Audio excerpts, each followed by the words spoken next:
So, Vlad, over the past month we've seen one of the messiest stories in recent Ukrainian media history with the breakup of TVI, considered by many as the last opposition TV channel. First of all, can you summarize what actually do we know now? We do know now that the channel has been taken with using apparently shelf companies registered in the UK. Mr. Altman, who's now the new owner of the channel, claims he has a power of attorney letter allowing him to do that nobody has seen, and the other side, the former owners, claim that the power of attorney letter is forged.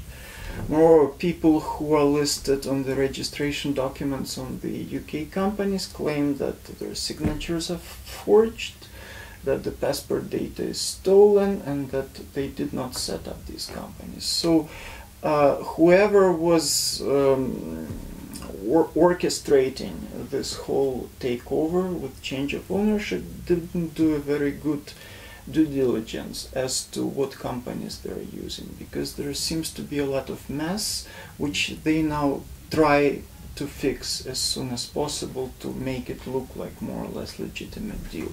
Probably because there's going to be a court hearing in London, so they want to have their structure more or less in good shape for the court. So initially the official version was that Altman, a New York-based Ukrainian origin businessman, had taken over the company, but now we see that it's using a power of attorney letter he received with DHL. Okay, that's very that he doesn't show anybody. Really? Yes. Okay, and do we know who he is representing? You know, honestly, we can speculate, but let's stick to the facts. I mean, the way this thing was done it was done with through such a messy transaction. This whole mess that came out, this whole infighting, it basically more or less destroyed the image of TVI. And I mean, no matter how it's going to be solved, it will be really hard to restore the trust that this channel had as the last opposition channel and the channel that would engage in hard-hitting investigations of the government corruption. So let's not speculate. I mean, we can imagine who would be interested in neutralizing this impact that TVI had. Probably the government, some people in the government will no longer be irritated. But let's stick to the facts. I mean, this was done in a very, very shady and transparent manner. And this is what is important. Honestly, for me, even if CNN now takes over, I would still not watch TVI anymore after this. I mean, even if CNN steps in, it was done in such a bad way that it won't help, you know? And it's not going to be CNN, as you imagine.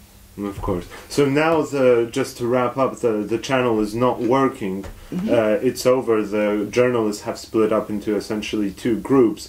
But the lesson, I guess, and the upshot from this whole thing is that the ownership structure has been revealed to be so messy, with so many potential interests coming in, and so easily manipulatable and forged. Yes, with cases of forged documents, that in essence you cannot. The trust, the brand of the last opposition channel has been destroyed.